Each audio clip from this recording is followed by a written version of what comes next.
Olá, pessoal, tudo bem com vocês? Sejam bem-vindos a mais uma das nossas atividades, da disciplina de prática de ensino, modelagem matemática e resolução de problemas.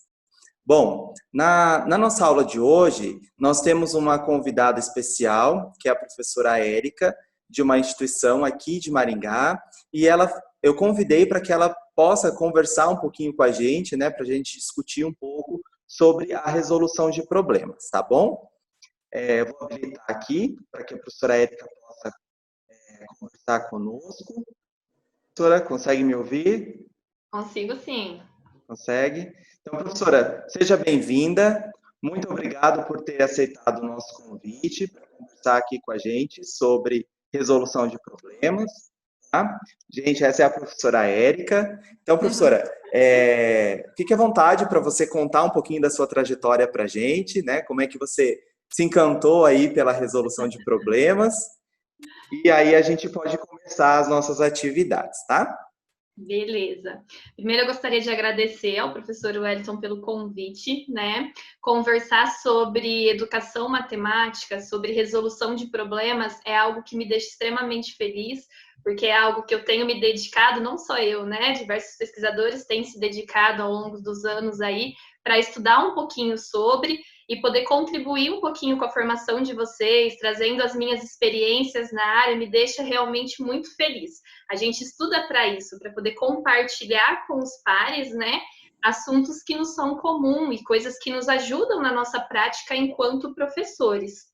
Então, só para vocês me conhecerem um pouquinho, Eu sou a professora Érica, eu sou formada aqui pela Universidade Estadual de Maringá em licenciatura em matemática. Ali eu também fiz tanto o meu mestrado e estou finalizando agora o meu curso de doutorado, Estou no último ano, convido deixar no último ano. E aí eu tenho desenvolvido pesquisas desde a minha graduação, mas com uma precisão, uma dedicação maior, logo quando eu entrei no meu mestrado e agora no doutorado, sobre resolução de problemas. Então, essa é uma temática que eu venho conversando sobre, participando de grupos de pesquisa, participando de eventos da área já há um certo tempo, porque é uma temática que me encanta muito. A resolução de problema entendida como uma abordagem de ensino, Então, eu já trabalhei com a resolução de problemas desde os anos iniciais, então já trabalhei lá com os alunos do 5º ano, do 4º ano, depois também já fiz pesquisas e atuei em sala de aula com alunos no ensino fundamental e médio. Atualmente, eu sou professora do ensino superior, E também trabalho com a resolução de problemas no ensino superior. A minha pesquisa, mais precisamente, só para vocês entenderem o contexto do meu doutorado, ela é para trabalhar a resolução de problemas na formação de professores que ensinam matemática, mais especificamente para os anos iniciais, Então, assim, nesses últimos anos, eu tenho me dedicado um pouquinho mais a falar sobre resolução de problemas nesse contexto de formação de professores, certo? Apesar deste fato, hoje eu pensei da gente conversar um pouquinho, a hora que o professor Wellington me fez o convite, para a gente poder conversar sobre alguns exemplos de práticas de resolução de problemas em sala de aula. Porque muitas vezes a gente vê muita parte teórica e falta aquele tato sobre como eu posso utilizar isso enquanto, no papel de professor, como eu posso usar isso na minha sala de aula, com os meus alunos, professor? Então, justamente esse é o objetivo do nosso encontro aqui hoje, Que é conversar, tentar aproximar um pouco dessas coisas que a gente vem estudando, a tentar olhar para aí como que isso acontece nas experiências, de sala de aula. Então, tentar estabelecer essa relação teoria e prática de resolução de problemas, E aí eu acho que você vai ajudar a gente pra caramba, assim. Acho que vai ser muito legal. Sim, também estava bem ansiosa para a gente poder conversar sobre isso, porque, como eu disse, é algo que me agrada muito. Então, falar sobre resolução de problemas faz meus olhos brilhar. Bom, então, só para eu poder situá-los, Eu peguei um recorte de um trabalho que nós desenvolvemos no meu grupo de pesquisa, que eu faço parte, que é o GPEM aqui da UEM, e a gente se dedica a estudar práticas de resolução de problema, não só na sala de aula, né? Mas também toda a parte teórica e tal. Então, para vocês entenderem um pouquinho sobre qual é essa perspectiva de ensino que a gente tem trabalhado em cima da resolução de problemas, eu peguei um recorte de um trabalho que a gente fez que foi para alunos do ensino fundamental. Então, foi aplicado em sala de aula para alunos do 7º ano de ensino fundamental, de uma escola pública aqui de Maringá mesmo.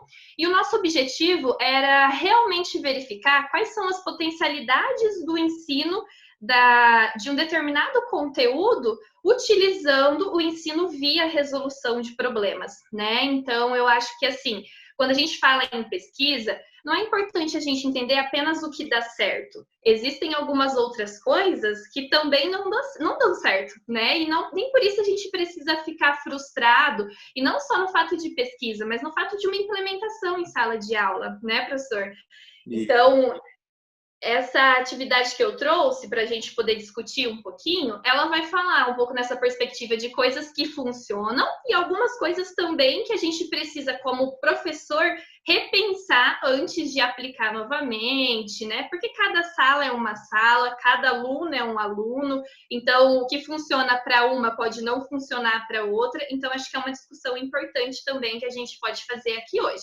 Com certo? certeza. E é muito disso mesmo. Às vezes a gente, como professor, nós vamos, desenvolvemos as nossas experiências, né? Vamos lá, ministramos a nossa aula, e aí às vezes a gente sai assim, nossa, hoje a minha aula foi muito legal, né? Uhum. Mas tem dias que a gente vai e fala, poxa, os alunos não entenderam, né? Exato. E aí como é importante a gente repensar nas nossas práticas, né? Nos nossos encaminhamentos metodológicos, no como a gente tem feito, como a gente tem conduzido esse processo na sala de aula, para que a gente possa sempre melhorar, né? Para que a gente possa sempre estar inovando, sempre estar observando aquilo que deu certo, aquilo que não deu certo, e pensando de que modo a gente pode melhorar ainda mais as nossas experiências, né? Então é bem importante mesmo. E eu acho que a resolução de problemas, ela vai trazer muitas contribuições para a gente fazer isso, né? Sim, quando a gente entende um pouquinho, né, sobre saberes docentes, a gente vê que um dos que geralmente se comenta muito são sobre esses saberes experienciais, né? Então, essa prática que a gente vai construindo enquanto professor, ela é muito importante. E é importante que na nossa formação a gente tenha consciência de que nem tudo vai dar certo sempre, de primeira, né? Então, nós vamos aplicando, a gente vai verificando o que funciona, o que não funciona. Então, a gente não precisa ficar frustrado quando algumas coisas, né, vão fugindo do caminho. A gente precisa repensar, pensar sobre aquilo que estudamos, e a resolução de problemas, ela proporciona essa reflexão muito grande para a gente, por conta do contato professor e aluno que a gente tem ali dentro, né? Então, isso é algo, assim, que tem muito a contribuir conosco enquanto professores, né? É uma forma da gente aprender, né? A gente vai Exatamente. aprendendo. Exatamente. Eu posso colocar a apresentação aqui, Sim, professor? professora, fique à vontade. Tá, deixa eu compartilhar aqui. Que é uma apresentação bem simples. Tá aparecendo? Tá aparecendo. É uma apresentação bem simples, gente. É um relato mesmo, né, de uma atividade que a gente fez. Eu trouxe em slides porque tem algumas situações em que aparecem registros dos alunos, e eu acho importante a gente discutir em cima dos registros dos alunos para conseguir visualizar como têm sido as atitudes da resolução de problemas ali dentro, tá? Então, nós vamos conversar um pouquinho sobre essa proposta, que foi uma proposta de ensino que a gente realizou em sala de aula, e o objetivo, então, era ensinar equação de primeiro grau com uma incógnita, utilizando a abordagem da resolução de problemas, né? Quando a gente fala em resolução de problemas, eu enxergo 3 vertentes principais ali dentro, que é o compreender a resolução de problemas como uma abordagem de ensino, e por isso que aqui a gente trata ela como via resolução de problemas, né? Porque quando eu falo em resolução de problemas, eu posso falar em um ensino que faça o para resolução de problemas, o via resolução de problemas e o sobre resolução de problemas, né? A perspectiva que a gente tem adotado e que são as indicadas nos documentos oficiais, né? Já era indicado no PCN, a BNCC trouxe isso sem uma expectativa de como deve ser a implementação, mas trouxe uma discussão da importância dessa tendência também, né, para a gente usar em sala de aula. Ela trabalha o problema como ponto de partida da situação de ensino. Então, esse ponto, quando eu falo, vou trabalhar um conteúdo utilizando via resolução de problemas, então eu tomo o meu problema como ponto de partida daquela situação de ensino. Se eu falasse um ensino para resolução de problemas, então nós estaríamos focando em usar os problemas após o conteúdo já ter sido ensinado, né? Então, aqui nós estamos falando em uma situação em que os alunos não tiveram em nenhum momento contato com esse tipo de situação. Eles ainda não sabiam, né, escrever algebricamente algumas expressões e equações matemáticas. Eles não tinham acesso ainda a colocar o x dentro de uma expressão matemática, então era algo que eles não haviam feito, né? Por isso que... Pode falar. Desculpa interromper. Eu acho que a gente pode ir conversando, né, e dialogando no fluxo da apresentação, né? Então, só para a gente entender um pouquinho. Quando a gente fala em ensino para resolução de problemas, a gente ficaria mais próximo de uma abordagem de resolução de exercícios. Exatamente. O ensino para a resolução de problemas, ele trata uma perspectiva em que o aluno já teve acesso àquele determinado conteúdo.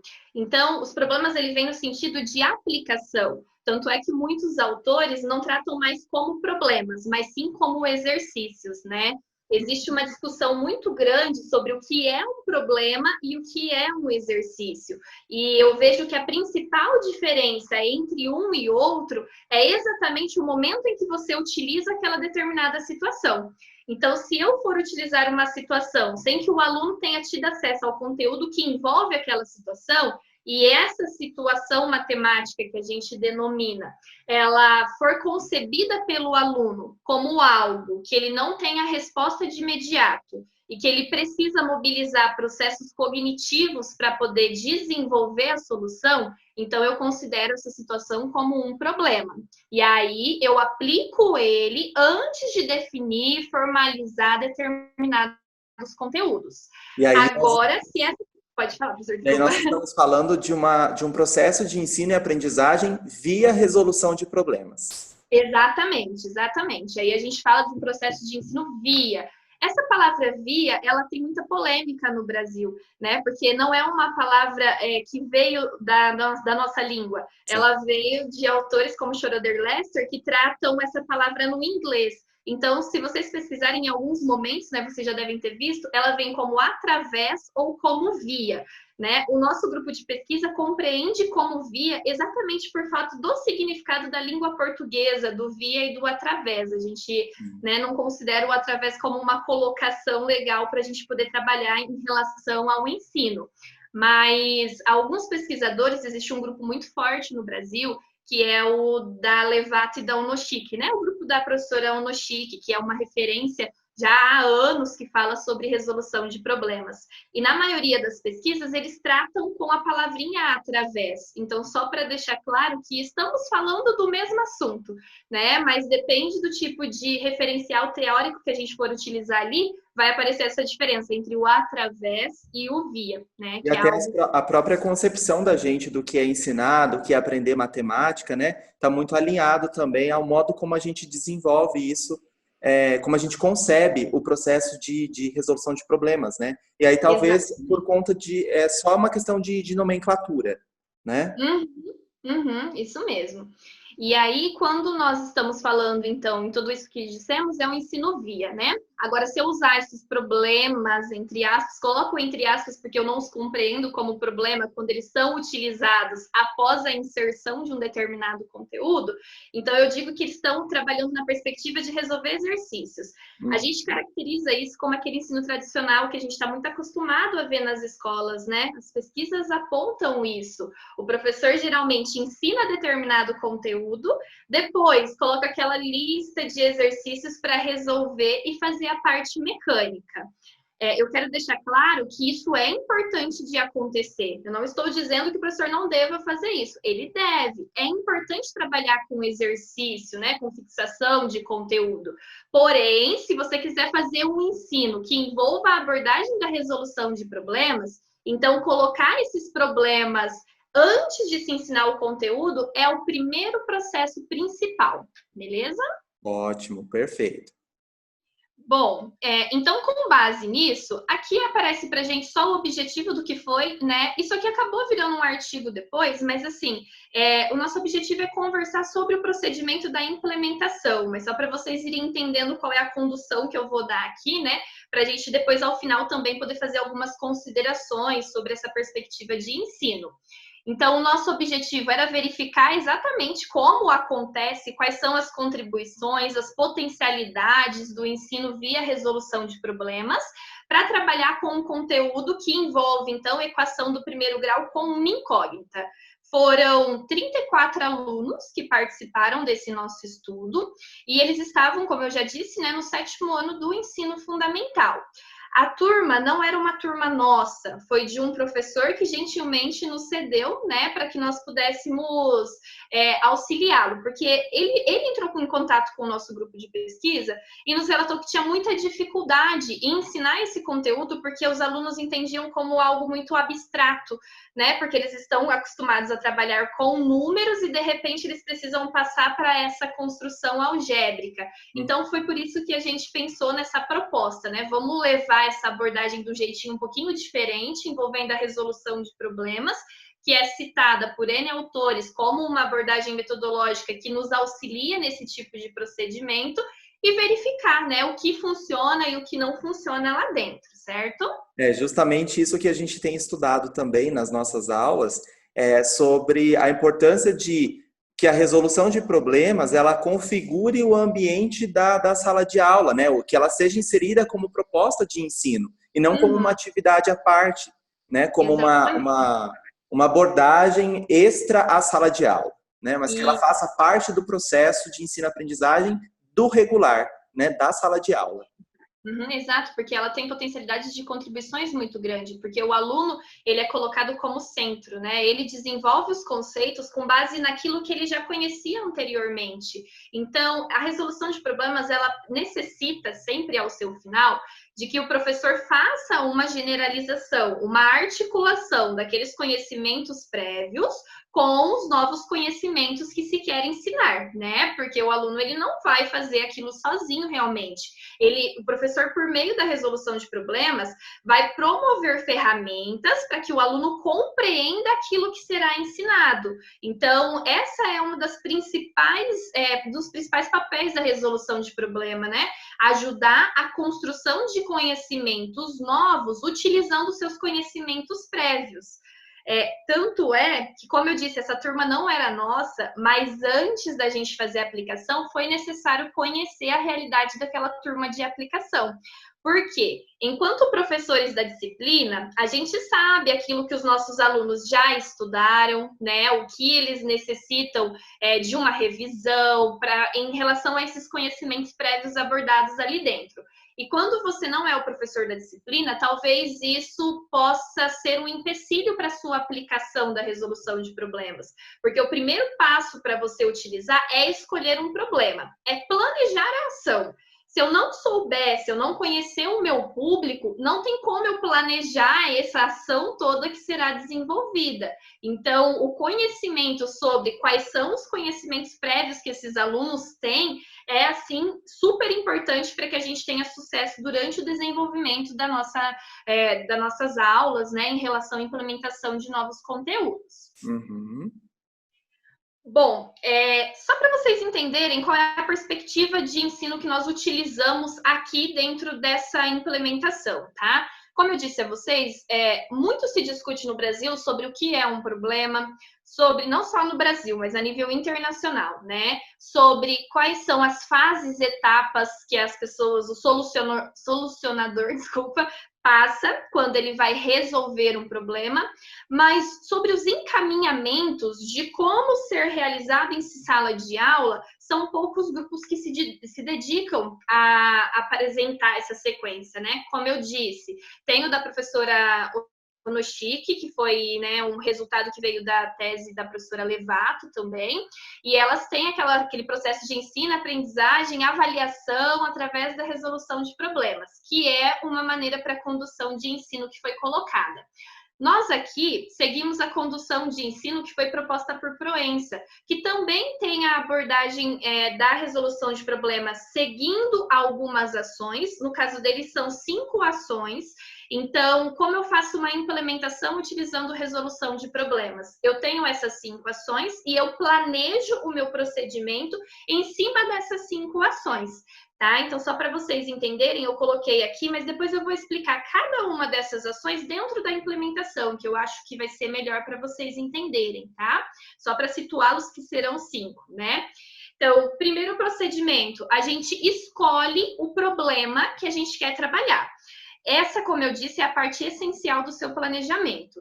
E esse problema, ele precisa ser algo difícil, porque se não for algo difícil, ele não vai ser configurado como um problema para o aluno, mas sim como um exercício, né? Porém, além de ser difícil, é preciso que ele seja solucionável com os conhecimentos prévios que o aluno possui, porque senão isso é uma questão que vai desmotivá-los durante a resolução. Se for algo muito difícil de fazer, né, o aluno, ele simplesmente desinteressa, ele não quer contemplar, não quer terminar a situação, né? O que, assim, a gente tem visto bastante. Quando somos professores da turma, o problema que vai ser colocado ali pode até ser discutido anteriormente com os alunos sobre qual assunto eles queriam estudar, né? Sobre uma temática. Agora, como a resolução de problemas vem na perspectiva de inserir um conteúdo novo, o professor precisa verificar se as sugestões que vieram dos alunos realmente dá para ser aplicada dentro dessa situação, né, professor? Porque senão, às vezes, é um determinado tópico que não tem relação com aquele conteúdo que eu quero ensinar, né? E isso acaba complicando. Por isso que tem que ser planejado previamente. Não dá para chegar lá, hoje eu quero trabalhar resolução de problemas e vamos lá pegar um problema aqui da cabeça e fazer. Não, precisa ser planejado. Porque quando você escolhe um problema, você precisa pensar também sobre todas as possíveis soluções que esse problema pode ter. Sobre todos os possíveis caminhos que os alunos podem utilizar, né? Então, é por isso que é uma ideia de planejamento antes. Isso geralmente, né, feito pelo professor. Então, seria algo assim, exclusivamente um papel do professor, porque é ele quem detém o conhecimento disciplinar, curricular daquela matéria, né? Ele que sabe qual é o conteúdo, conceito, método matemático que ele quer ensinar, tá? Então, depois, dentro da nossa implementação, a gente justifica certinho como foi feita essa ideia da escolha do problema, tá? As próximas que aparecem ali, introdução do problema é o momento de contato efetivo. Então, é quando o aluno começa fisicamente, porque ele já está fazendo parte do processo, porque você está planejando aquilo para ele, né? Mas fisicamente é quando o aluno começa a trabalhar com a resolução de problemas. Então, o professor leva a situação e expõe aos alunos. Depois disso, sugere-se que os alunos sejam divididos em grupos, porque nós estamos trabalhando com uma perspectiva que vai utilizar situações matemáticas que têm um nível de complexidade para ser resolvida. Então, para mobilizar esses processos cognitivos do aluno, é preciso que ele faça debates, que ele discuta com seus colegas, que cada um levante pontos, né, que eles conhecem sobre a situação, e principalmente para que eles não fiquem desmotivados em fazer sozinhos, né? Eu não estou conseguindo, meu colega lá da ponta conseguiu. Então, vamos colocar essa galera para trabalhar em grupo, para que eles socializem conhecimentos, para que eles consigam debater, isso eu acho que dá certo, isso eu acho que não dá certo, né? Então, nessa introdução do problema, ela seria esse momento em que o professor expõe aquela situação aos alunos e deixa eles trabalharem livremente com aquele conteúdo que foi dado. sem momento nenhum dizer, gente, ó, eu quero ensinar para vocês equação de primeiro grau. Não, né? A gente não faz isso, porque senão a gente já está matando totalmente o objetivo da nossa atividade, né? Que é a implementação de um conteúdo. Então, deixa eles desenvolverem livremente. Claro que quando você fizer isso, alguns alunos, alguns grupos apresentarão dificuldades, né? Eles irão travar em algum momento, porque você escolheu uma situação que proporcionasse esse tipo de discussão. E por isso que é importante que o professor auxilie os alunos durante o procedimento de solução, né? Ele passa nas carteiras, vai auxiliando, sem dar respostas, né? Na mesma perspectiva da investigação matemática e das outras tendências, a gente não vai dar resposta, a gente vai incentivar, a gente vai motivar, a gente vai articular aquilo que eles têm de informação para dar, né, aquele empurrãozinho. Nossa, se ele fizer só isso, ele já consegue enxergar o que é que tem que ser feito ali. Então, esse seria o papel do professor nesse momento. E aí, também nesse momento, a gente utiliza aquelas ideias das fases e etapas da resolução de problemas. Então, o momento em que o aluno está resolvendo o problema, o que ele precisa fazer? Ele precisa representar esse problema, tirar ele da linguagem materna e escrever em uma linguagem matemática, que é o que a gente chama de etapa da representação. Essas 4 etapas que estão colocadas aí, gente, elas são de Brito. A gente encontra ela no livro de Brito 2010, e ela apresenta esse desenvolvimento baseado na perspectiva de Polya, né? Vocês devem, né, já ter visto algo sobre Polya, só que Polya traz nesse último momento aqui como retrospecto e Brito apresenta como monitoramento.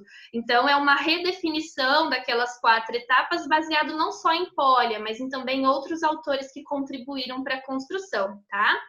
Então, no auxílio aos alunos, eu preciso, como professora, eu preciso estar atento. Eles conseguiram representar o problema? Tirar da linguagem materna e passar para a linguagem matemática? Será que a dificuldade deles é aqui? Por exemplo, às vezes tem algum termo no problema que impossibilita eles de compreenderem o que deve ser feito. Na atividade que eu vou passar para vocês aqui, no nosso enunciado tinha a palavra dobro. Alguns alunos, por incrível que pareça, ainda não tinham assimilado o conceito da palavra dobro. Então, isso tornou-se um obstáculo para o desenvolvimento da atividade. E é aí que conta com os conhecimentos prévios do aluno, né? E a gente precisa ficar atento a esse tipo de situação. Depois de representar, o aluno ele também vai planejar uma ação, né? Então, com base nos conhecimentos que ele tem, o que será que eu mobilizo de conteúdo, conceito matemático que me ajuda a solucionar esse problema, né? Depois disso, que ele pensar nessa estratégia, ele vai executar ela. Por vezes, a execução vai dar certo, por vezes não, e ele vai precisar ter uma nova estratégia, né? E ele volta para a etapa do planejamento para ele poder repensar sobre a estratégia que ele adotou.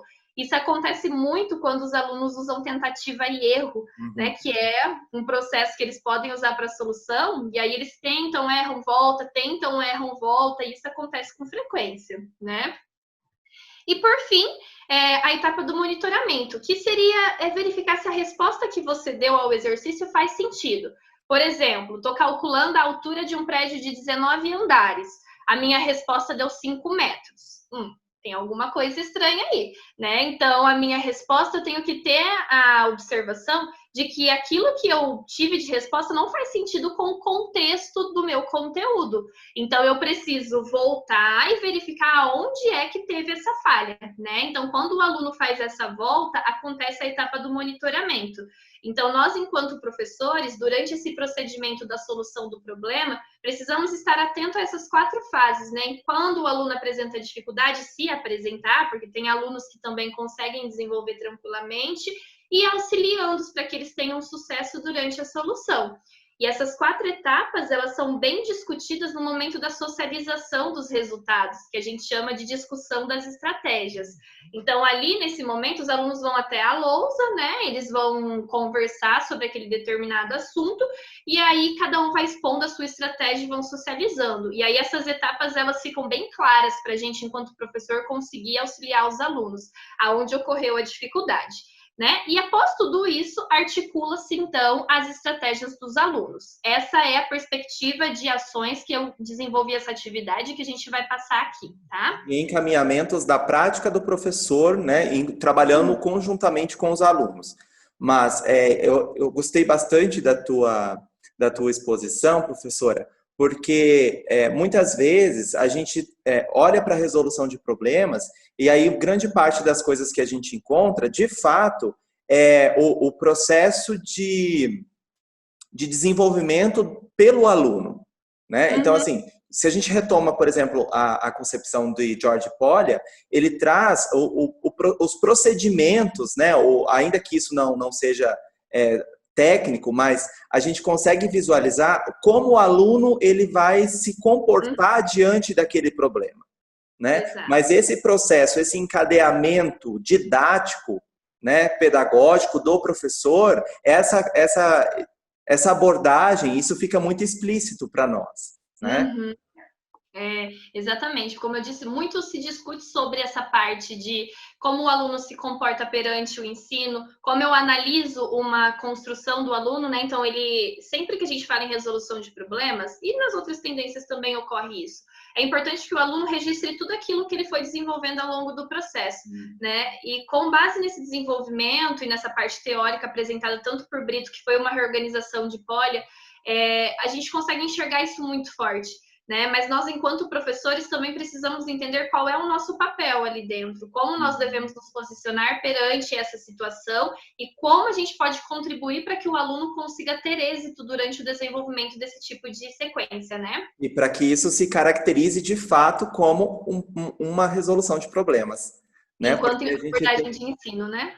Isso, porque a gente tem algumas experiências e aí quando você olha, a pessoa acredita que está trabalhando com resolução de problemas, mas que em alguns momentos isso se descaracteriza de uma resolução de problemas, né? Uma abordagem de ensino. Eu vejo a resolução de problemas, muitas vezes as pessoas acabam confundindo a sua implementação e se perdendo durante o processo, por exemplo, usando investigação, usando outras tendências que se relacionam de certa forma com a resolução de problemas, mas ela tem a sua característica própria, ela tem o seu desenvolvimento próprio. Então, para eu caracterizar aquilo como uma abordagem de ensino em resolução de problemas, eu preciso ter uma sequência de ações pré-estabelecidas, né, um determinado planejamento sobre o que eu vou desenvolver. E isso é importantíssimo para que você não se perca, né? E não ache que está trabalhando com resolução de problemas, enquanto, na verdade, às vezes você está apenas numa mera aplicação de exercícios ali dentro, né? Ou numa postura diferente daquilo que se espera em um ensino via resolução de problemas. Perfeito.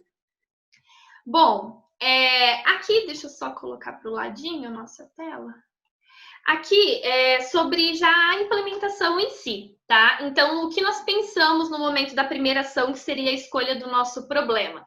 Levamos em consideração os conhecimentos prévios que os alunos tinham sobre operações de adição, subtração, multiplicação, ideias de balanceamento de equação, que eles também tinham até o momento, né? E escolhemos uma situação que ela permitisse a construção de um novo conceito, que foi aquilo que eu disse a vocês.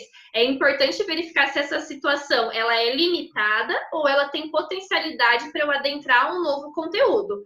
Ela não pode ser resolvida exclusivamente por esse novo conteúdo, tá? Senão o seu aluno ele vai parar de resolver aquilo porque ele não vai conseguir. Então, uma situação que pode ser resolvida com os conhecimentos básicos, mas que eu possa apresentar uma solução para eles por meio de uma outra expressão, nesse caso por meio de uma equação, e que vai tornar a solução muito mais rápida de ser feita, né? Isso a gente fala que vai muito na parte de encantar o aluno durante o processo, porque às vezes ele pega uns caminhos tão longos, ele chega na solução, né? Ele se engaja, ele pega caminhos tão longos, e aí o professor mostra, você fez tudo isso. Essa sua atividade eu posso pegar e fazer isso com a sua solução, e ela torna-se algo muito mais curto, algo muito mais rápido, muito mais genérico de ser feito. Essa geralmente é a parte que os alunos mais brilham os olhinhos quando a gente desenvolve a atividade. E como eu disse, né, ali já está escrito aquilo que a gente acabou de comentar, que era sobre ser situações difíceis, porém passíveis de serem solucionadas. Quando a gente fala nisso, existe tem um livro da Katia Smolly que ela traz muito sobre os tipos de problemas existentes. Então, um dos autores, que tem um daqueles capítulos, que é Stan Canelli, ele apresenta uma lista gigante sobre os tipos de problemas que existem, né? Então, pode ser problema sem solução, então é aquele problema que é mais para a ideia de construção mesmo, pode ser problema dado por meio de tiras, pode ser problema chamado de, esse que a gente utilizou, que é tipo partilha. Tem várias nomenclaturas em relação aos nomes dos problemas que a gente vai utilizar. Como o nosso foco era uma turma de 7º ano e a professora disse que utilizava muito as ideias dos livros didáticos, a gente pesquisou aquilo que poderia se assimilar mais com o que ela utiliza em sala de aula, porque ela daria sequência àquela atividade depois, né? Então não adianta a gente ir lá fazer uma atividade que depois vai destoar totalmente da realidade daqueles alunos. Então nós pesquisamos nos livros didáticos, né, que são aprovados pelo PNL, e nós utilizamos algumas situações para trabalhar com os alunos que são apresentadas no livro de 7º ano, mas que tem essa potencialidade de utilizar, né? Muitas vezes as pessoas acham que porque é resolução de problema eu tenho que inventar um problema novo, eu tenho que vir com algo inédito. Não há essa necessidade.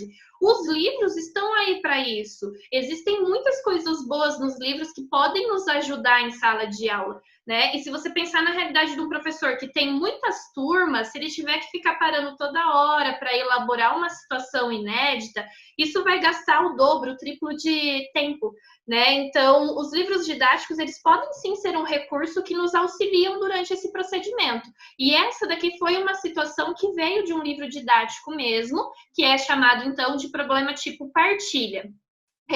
Eu vou ler a situação com vocês, porque depois eu vou desenvolver toda a construção da solução em cima da situação. Então, é bom a gente entender o que ele está pedindo aqui, né? São 2 problemas nessa atividade. E é legal a gente falar sobre os 2, porque um deu super certo e o outro nem tanto. Então, a gente vai ver as 2 perspectivas que aconteceu aqui dentro, tá? Esse tipo partilha, ele é considerado pelos autores como um tipo difícil de problema de ser usado mesmo, tá? Então, ele já tem uma construção, apesar de que aqui ele tem uma construção numérica. Então, se a gente observar, ó, João, Paulo e Carlos têm juntos 72 figurinhas. Eu vou sempre falar o problema da figurinha, tá? Daí a gente se remete ao problema 1. Paulo tem o dobro de figurinhas de João e Carlos tem o triplo de figurinhas de João. Lembra que eu disse a vocês que teve um momento que a palavra dobro e a triplo também foi um empecilho na nossa atividade? Os alunos não tinham esse conceito bem formado, apesar de serem alunos do 7º ano. Então, isso é uma dificuldade na representação do problema, no conhecimento linguístico que está envolvido ali, né? O conhecimento semântico, saber o que significa essas palavras, não no português, mas o significado de dobro lá na matemática. É a interpretação matemática do problema, né? Perfeitamente, que é o que a gente chama de compreensão, né? Os autores trazem como representação, mas o que acontece na representação é a interpretação, é a compreensão. Uhum. E aí perguntava-se quantas figurinhas tem cada um. Gente, observem que é um problema típico, né? Aqui eu ainda não chamo isso de problema, eu chamo isso de situação matemática, porque eu não sei se isso vai ser um problema para o meu aluno ou não. Porque quando a gente fala em resolução de problemas, a gente pensa numa sala de aula nivelada, mas a gente sabe que os alunos não são nivelados em questão de conhecimento.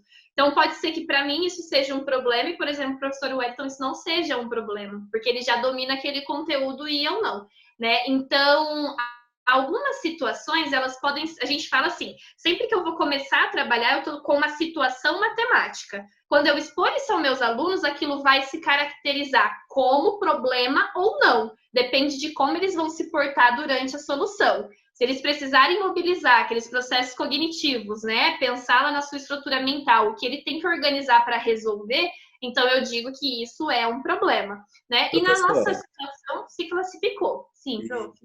Professor, eu tenho certeza que os nossos alunos, eles vão perguntar o seguinte, então como é que a gente pode fazer isso?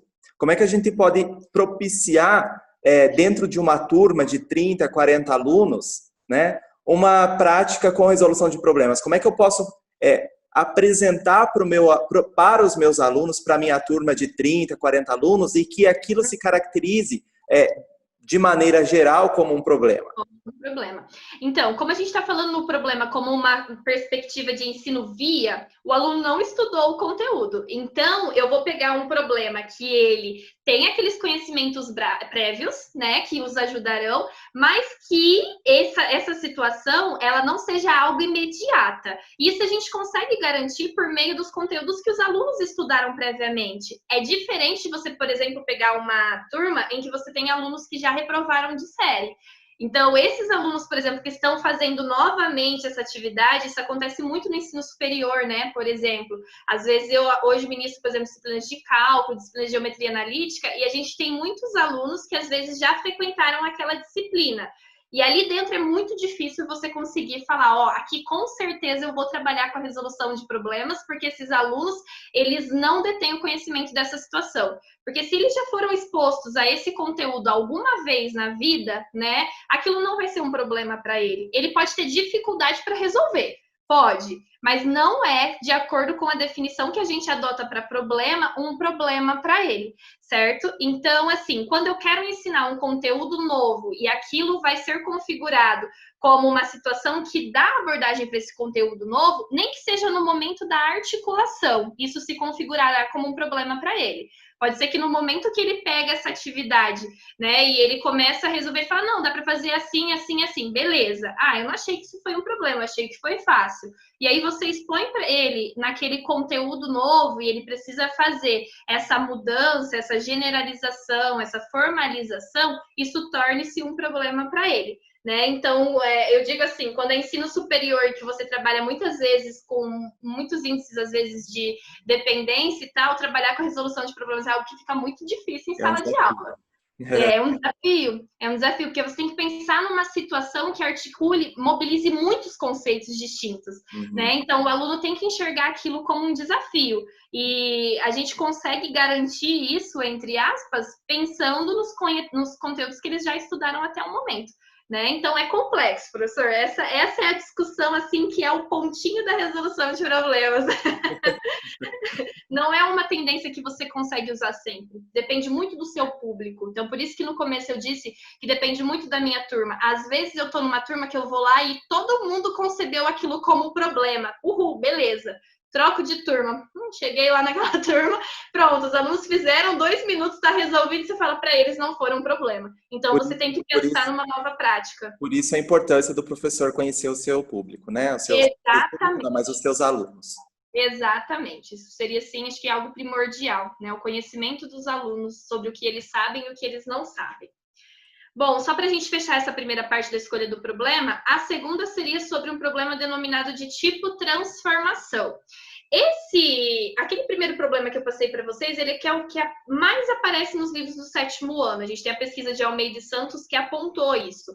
Já o tipo transformação é o que menos aparece. E é o que menos aparece porque ele é considerado um problema que apresenta um nível de dificuldade mais elevada. Geralmente são os que aparecem, por exemplo, em OBMEP. A gente vê muito questões semelhantes a essa nessas provas de Olimpíadas brasileiras. São questões que não têm dados numéricos. Ele não te dá dados numéricos para você fazer a associação. Então, você precisa ler, interpretar, pensar, né, planejar como você vai resolver isso, sem ter construção numérica nenhuma ali. Então, o exercício, né, a situação matemática está toda colocada no contexto da língua materna. E você precisa articular a matemática ali dentro, transformar aquilo na linguagem matemática por meio da interpretação da língua materna. E por isso que é considerado um dos exercícios mais difíceis que tem nesses livros didáticos, né? Porque geralmente eles aparecem mesmo após a inserção de um determinado conteúdo. Não se vê muito a inserção da resolução de problemas com exercícios construídos, situações matemáticas construídas como essas, né? Uhum. E aí aqui também vocês podem observar que tanto essa como a situação anterior são situações que ajudam por exemplo, em sistema linear, conteúdo de sistema linear. Muitas vezes a gente vê situações como essas associadas àqueles tipos de conteúdos, tá? Então, ele fala a idade de uma pessoa, daí fala o dobro da minha idade 4 anos atrás é igual à minha idade daqui a 18 anos. Na internet tem uma penca de atividades como essas que as pessoas fazem naqueles quiz, geralmente, né? Então, é algo que muitos alunos, às vezes, falam, eu já fiz coisas como essa. E aí, ele para fazer, ele fala, opa, tem alguma coisa aqui que não tá dando certo. E aí que é o momento que ele enxerga, isso para mim é um problema, eu não tô conseguindo fazer, né? Então, feita essa primeira parcela da escolha do problema, a gente passa para a segunda ação. Prof, você quer fazer algum comentário sobre essa primeira ação? E eu acho que é importante a gente pensar nessa questão da escolha, né? Porque para você escolher essa situação matemática, para que ela se caracterize como um problema, você precisa conhecer muito os seus alunos. Uhum. Né? Então, assim, você chegar num primeiro momento e falar, olha, vou trabalhar com resolução de problemas numa turma que eu estou começando agora, é um fracasso. Né? Assim como para as demais metodologias, né? Para as demais tendências que a gente chama de educação matemática. Então, é fundamental que o professor ele conheça os seus alunos em qualquer abordagem de ensino. Exato. E a partir disso, ele vai escolher criteriosamente, né, as situações, as atividades, aquilo que vai configurar, que vai ajudar a configurar o seu ambiente. Porque também, às vezes, você escolhe um determinado tipo de atividade e pensando num processo de encaminhamento da sua aula, né, e às vezes a própria situação que você está escolhendo, ela vai de encontro com aquilo que você estava planejando. Uhum. Né? Então, é importante ter muita clareza, não só dessa primeira ação, né, da escolha do problema, mas que essa escolha ela esteja articulada ao modo como você pretende desenvolver isso na sala de aula. Uhum. Né? Eu acho que, só para a gente dar continuidade, eu acho que essa escolha ela tem que ser muito assertiva. Né? Uhum. Exatamente. E assim, às vezes, o que a gente fala, um teste diagnóstico pode te ajudar a determinar qual tipo de situação seria configurada como problema, te daria um planejamento legal para você usar, né? Então, não um teste diagnóstico avaliativo, um teste diagnóstico em que os alunos fiquem livres para resolver aquilo que eles realmente sabem, né? Demonstrar no papel aquilo que às vezes você identifica, se eu for trabalhar tal conceito, eu vejo que aqui vai ter uma determinada dificuldade. Então, eu posso retomar esses conceitos antes de efetivamente ir para a ação que eu quero desenvolver. Então, isso é uma ferramenta que pode ajudar. E muitas vezes até a própria experiência, né, com a resolução de problemas, ela pode depois te fornecer elementos e cumprir esse papel de diagnóstico, né? Com certeza. De diagnosticar. Então, assim, é um momento, eu sempre digo que o professor, ele está o tempo inteiro sendo desafiado em qualquer uma dessas abordagens que ele se presta a desenvolver. Né? Porque você tem que estar o tempo todo atento. E aí, às vezes, você vai com uma abordagem de ensino como a resolução de problemas, e aí essa abordagem, ela tá, em vez de ela estar contribuindo ali, né, com o processo de aprendizagem, ela está simplesmente te fornecendo elementos para dizer, olha, não é por aí que você tem que ir. Uhum. Né? Mas talvez repensar em outros caminhos para você talvez chegar numa abordagem via resolução de problemas. Né? Sim, exato. E é uma coisa que exige bastante do professor, né? Voltando para o nosso papel enquanto professor. É no planejamento, é durante a atividade, porque você não vai entregar a atividade e deixar os alunos fazendo. Às vezes, aqui, por exemplo, era uma turma de 34 alunos para uma pessoa aplicando. Então, algumas conversas de grupos acabam fugindo daquilo que você consegue dar conta no momento, né? Os alunos, para participarem de atividades como essa, gente, não vai ser na primeira vez que você vai aplicar que você vai ter sucesso.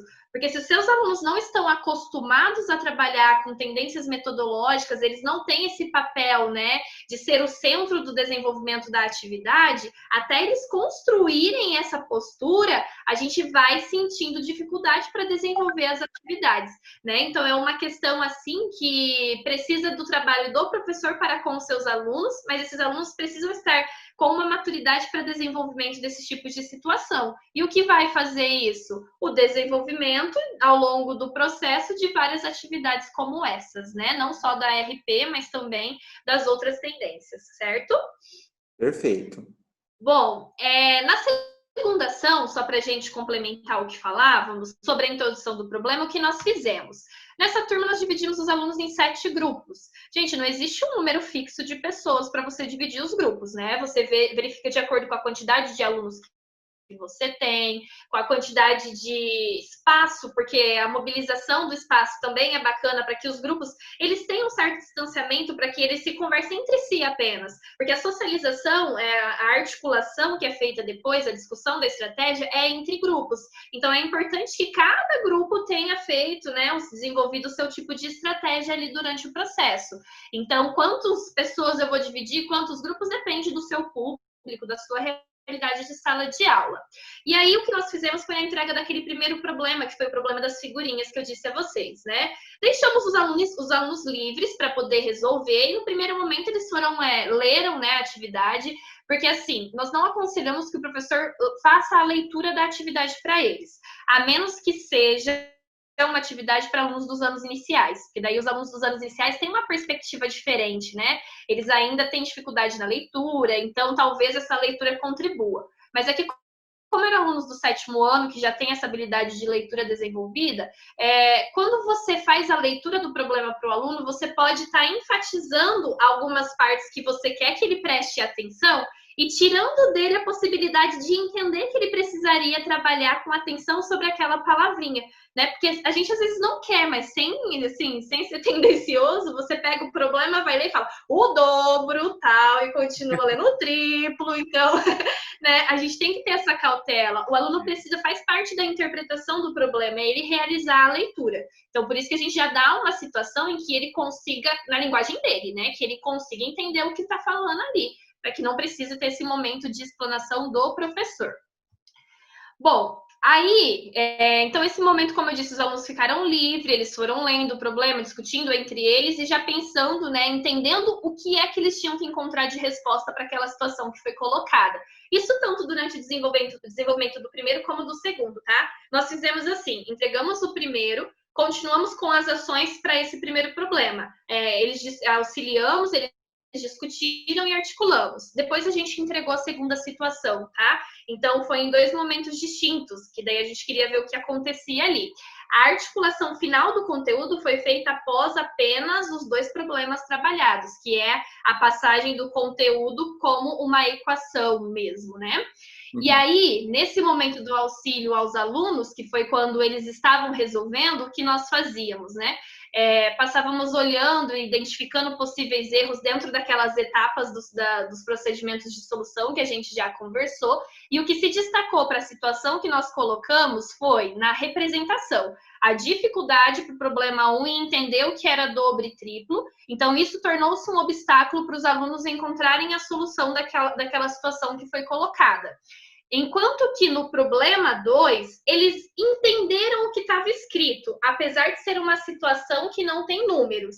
Mas a dificuldade deles residiu em pensar em uma estratégia que solucionasse aquilo. Tanto é que foi bem pobrinho o tipo de estratégia de soluções que eles apresentaram. Todos os grupos focaram apenas em tentativa e erro. Então, eles não conseguiram mobilizar os conhecimentos prévios e articular aquilo para resolver a situação. Eles foram tentando, porque era como aquela ideia de idade, né? Você consegue ir jogando os valores, fazendo as continhas e verificando se vai dar certo ou não.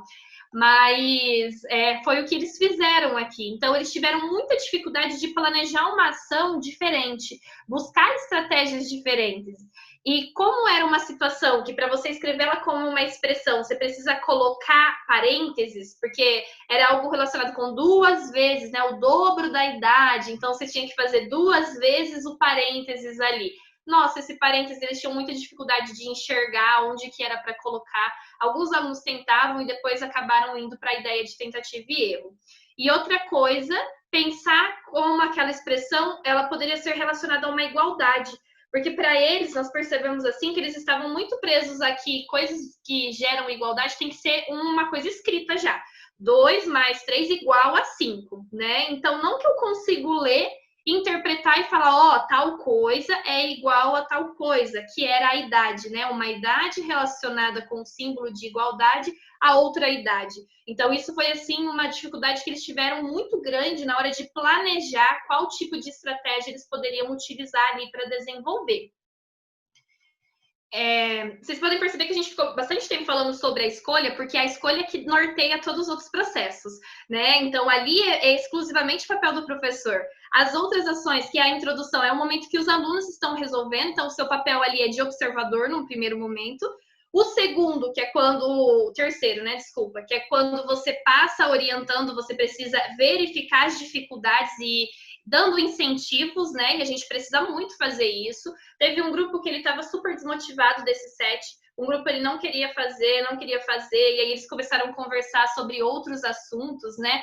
E aí a gente teve que colocar uma situação do contexto deles em sala de aula e pensar naquele contexto, trocando os nomes. Então, a idade não era mais pai e filho. A gente fez a idade referente, por exemplo, a um coleguinha e o outro coleguinha, e puf, mudou. Aí eles já queriam fazer para poder fazer a verificação. Então, fica como aprendizagem também, né? Às vezes, colocar esses alunos dentro do contexto deixa a situação mais atrativa para eles fazerem. Isso, mais interessante. E aí, volta para... né? Isso. Volta para onde? Lá para a escolha do problema. Tá vendo como ela é extremamente importante? Porque poderia ser uma coisa feita anteriormente, né? E poderia ter dado resultados diferentes. Então, como eu disse, é a experiência que vai fazendo a gente modelar como é que tem que acontecer o desenvolvimento da nossa atividade, né? Quais adaptações você pode fazer que vai te ajudar e coisas nesse sentido. Uhum.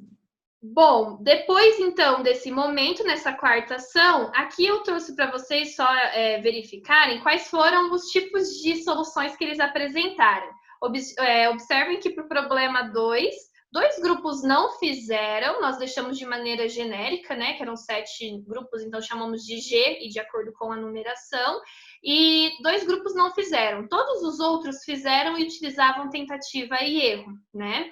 Esses que não realizaram, a aula já estava no finalzinho e era próximo de intervalo, então a gente sabe que existem algumas fatores externos que influenciam também, né? Eles tinham aula de educação física depois do intervalo, então eles já estavam alvoroçados, e a gente sabe que essas coisas acontecem, não adianta a gente falar que não. Ainda mais na realidade da escola, isso acontece mesmo. E aí, para o primeiro problema, teve um método de tabela que os alunos usaram, que aqui eu trouxe algumas soluções dos alunos, só para vocês entenderem. Aqui é uma dos problemas das figurinhas que eles foram fazendo por tentativa e erro. Então, ó, dividimos 72 por 3, que eram 3 garotos, dividimos o resultado por 2, que deu 12. Então, eles foram articulando valores de acordo com as informações que eles tinham, testando as continhas, né? Vejam aqui que eles até rabiscam algumas continhas, porque não dava certo, mas no final eles chegaram numa resolução correta. Então, eles tinham ali uma resolução correta para o problema posto. Articulações de tentativa e erro, gente, nos impossibilita de fazer articulação ao conteúdo. É muito difícil você articular o conhecimento prévio dos alunos com um novo conhecimento se aquilo for tentativa e erro, porque aí é sim ou não, coloca o número sem ter um padrão, né? Você não tem necessariamente um padrão de construção. Já quando ele, por exemplo, utilizou aqui uma estratégia para montar uma tabela, isso você já fala, opa, aqui eu vou conseguir fazer articulação. Você fala, beleza, deu certo. Porque assim, você não pode garantir que você vai conseguir fazer articulação. E isso é uma das coisas que aparece na construção teórica da articulação. Nem sempre o aluno vai te dar soluções que permitirão fazer isso. Então, o que você, no papel de professor, faz? Faz a articulação e depois explica ao aluno qual é a associação daquilo que ele estava fazendo e que você gostaria que ele tivesse desenvolvido com o final. Você não vai deixar de mostrar o conteúdo efetivo porque você não conseguiu fazer a articulação, né? E acontece. Tanto é que aqui na nossa atividade, no problema 1 a gente conseguiu e no problema 2 a gente não conseguiu. Por quê? O problema 2 eles só resolveram por tentativa e erro. Então não tem como eu fazer articulação. Agora, o problema 1, que eles apresentaram tabela de solução, e aí o que eles faziam? Ó, ele colocou até aqui, ó. João tem 1, o dobro desse é 2, o triplo é 3, aí o triplo desse 2 é 6, e ele foi fazendo essas articulações progressivas na tabela. E isso nos possibilitou fazer a articulação do conteúdo por meio de uma expressão, de uma equação, né? Que tem a igualdade ali no desenvolvimento. Aqui é só uma situação em que foi tentativa e erro, então a aluna tenta também argumentar, né, para o problema 2, então ela coloca até aqui errada, certa, então ela foi colocando várias construções e vendo o que dava e o que não dava. Então você não visualiza ali uma estratégia que seja plausível de ser externalizada para o conteúdo que você quer, não dá. Né? Então, a ideia da tentativa e erro é uma coisa que os alunos sempre usam, é muito difícil você ver situações resolvidas em que eles não utilizaram a tentativa e erro, mas somente tentativa e erro dificulta muito o seu processo de articulação, tá? Que é o que a gente pretende fazer na quinta ação. Então, como no primeiro problema eles apresentaram aquela tabela, a gente conseguiu fazer a associação do conteúdo dos conhecimentos prévios que eles tinham com o conteúdo da equação do primeiro grau, que era o nosso objetivo, né? Porque eles apresentaram uma maneira de atividade que foi levada na lousa. Eu não comentei, mas no momento da discussão das estratégias, representantes de grupos vão até a lousa e expõem aquilo que eles fizeram. Então, nesse momento, os alunos entre si vão debatendo, mas isso que você fez não está certo, isso que você fez deu um resultado diferente, então tem coisa errada aí. Então, é o momento do retrospecto, do monitoramento, né? A gente vai entender se aquelas articulações que eles utilizaram para montar a estratégia estão corretas ou não. E aí, aqui foi o tipo de articulação que nós fizemos. Ó, foi colocado aqui no cantinho, mas só para vocês entenderem como que nós saímos dessa tabela e levamos isso para a articulação do conteúdo. Isso nem sempre é um papel fácil, viu, gente? Isso depende muito de como o pesquisador está relacionado com aquele assunto para enxergar essa articulação. Então, por isso que o planejamento prévio, em que você já pensa em estratégias que poderiam levar para a articulação, te ajuda e muito durante o processo. Então, aqui, ó, nós falamos para eles que nessa tabela que eles tinham, o que acontecia nela é que um valor de uma coluna para outra a gente conseguia obter a partir da soma. E aí a gente foi fazendo as articulações com cada uma dessas colunas, usando o conceito de dobro e triplo, até chegar nessa expressão. Vejam que a princípio a gente não usou a variável x, que comumente é utilizada dentro dessa parte do conteúdo, né? A gente utilizou as variáveis que eles falaram. Ah, professora, então a gente tem João, vamos usar o J de João? Vamos. Porque a gente fala, vamos usar uma letra para representar a idade aqui. Que letra vocês sugerem? Ah, o J, beleza. Eles nunca tinham usado o X, né? Tinham visto, mas nunca tinham usado em nenhum tipo de exercício. Então a gente colocou o J e aí a gente começou a falar situações, né? Como todas representavam a mesma variável, e aí a gente fez, às vezes, até materiais manipuláveis ali para ajudar. 3 canetas dessa, 3 canetas dessa. Eu juntar as 3 canetas, quantas canetas eu tenho? Então é a mesma coisa. O J aqui, o J ali, o J lá, eles representam o mesmo tipo de situação. Podemos agrupá-los e tal. E aí você vai trabalhando com esse tipo de agrupamento e a gente encontrou, então, a solução por meio de uma expressão, por meio de uma equação, né? A expressão não poderia ter a igualdade. Então, isso para o problema 1. Conseguimos escrever sem o X ainda.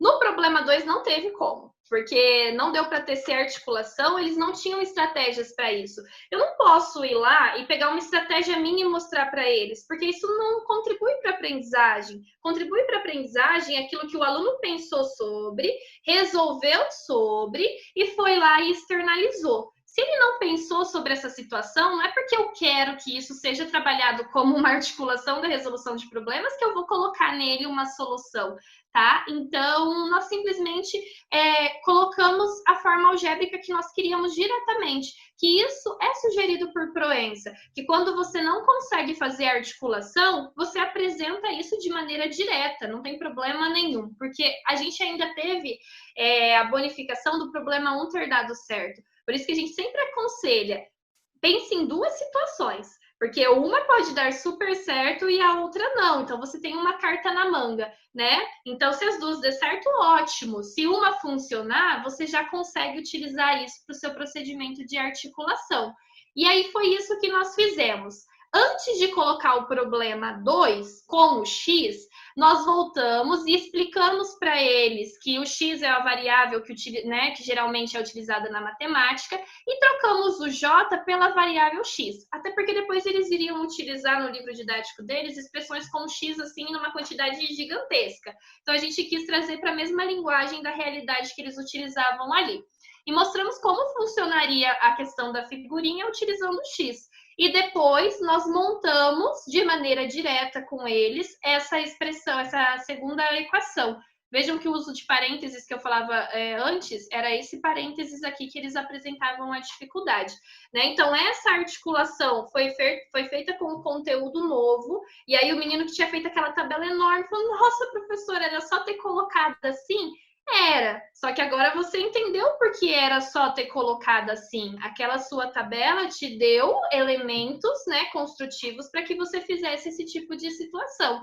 E é a mesma coisa que foi feita daí para o problema 2, só que de maneira direta e com a manipulação algébrica depois, né? E só para a gente fechar essas 5 ações, quando a gente fala em resolução de problemas, é muito importante que antes de aplicar qualquer tipo de intervenção utilizando o ensino-aprendizagem via resolução de problemas, você realize aquela análise da aprendizagem dos alunos. Então, não necessariamente você já vai vir introduzindo um determinado conteúdo. Você precisa compreender qual é a realidade dos alunos que você tem ali. Você precisa conhecer o que eles sabem, o que eles não sabem. Se eles têm dificuldade em algo específico que vai te impossibilitar do novo conteúdo, use algumas aulas suas para retomar esses conteúdos. Isso não é perder a aula fazendo revisão. Isso é garantir que o conteúdo que você verá depois será feito com qualidade. E não vai ser algo que ele não soube lá de trás que vai fazer com que bloqueie esse novo conteúdo. Então, essa análise da aprendizagem que precisa ser feita inicialmente é algo importantíssimo para a gente, tá? Enquanto pessoas que queremos utilizar a resolução de problemas na perspectiva de um ensino via para um determinado conteúdo, conceito matemático. E principalmente, gente, é exigido planejamento. Então, antes de quero usar determinada tendência, isso não é só para RP, né? A modelagem, a investigação, qualquer outra abordagem que você for utilizar, planejamento é algo que te ajuda a compreender o que você quer fazer, as possibilidades de situações que você pode alcançar. Claro que no desenvolvimento efetivo muita coisa muda, né? Muita coisa que você está fazendo ali foge das suas mãos e muda. Então, é nessa perspectiva que a gente trabalha. E aqui tem algumas das duas apenas, né, referências que eu utilizei ali para falar com vocês, que era sobre as 5 ações e os 2 problemas que nós utilizamos. Bom, prof, é isso que eu tinha aqui para a gente discutir dessa primeira parte. Perfeito, professora, perfeito.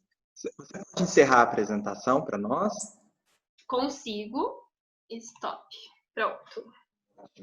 Professora, eu acho que ficou assim muito claro, né, que como é importante a gente pensar no planejamento, como é importante nós pensarmos nos nossos alunos, né, conhecer os nossos alunos, como é importante nós escolhermos situações adequadas que se configurem como problemas e como é importante nós também desenvolvermos todas as possibilidades na nossa prática pedagógica, né?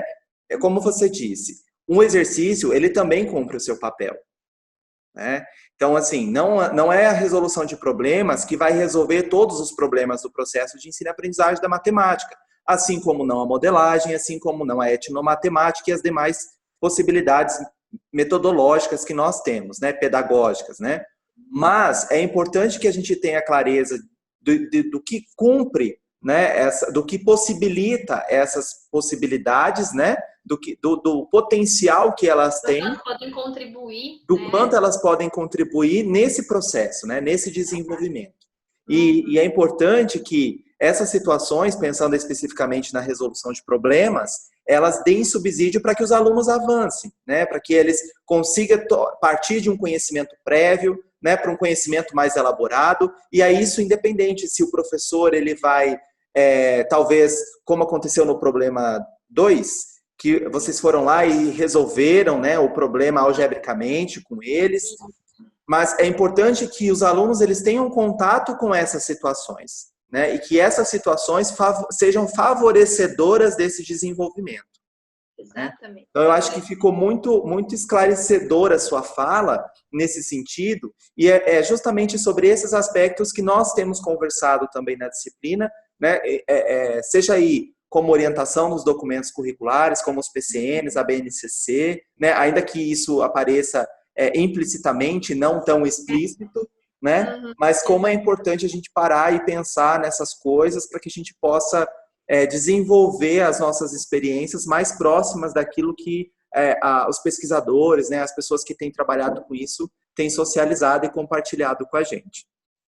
Então, professora, não sei se você gostaria de contribuir, falar mais alguma coisa.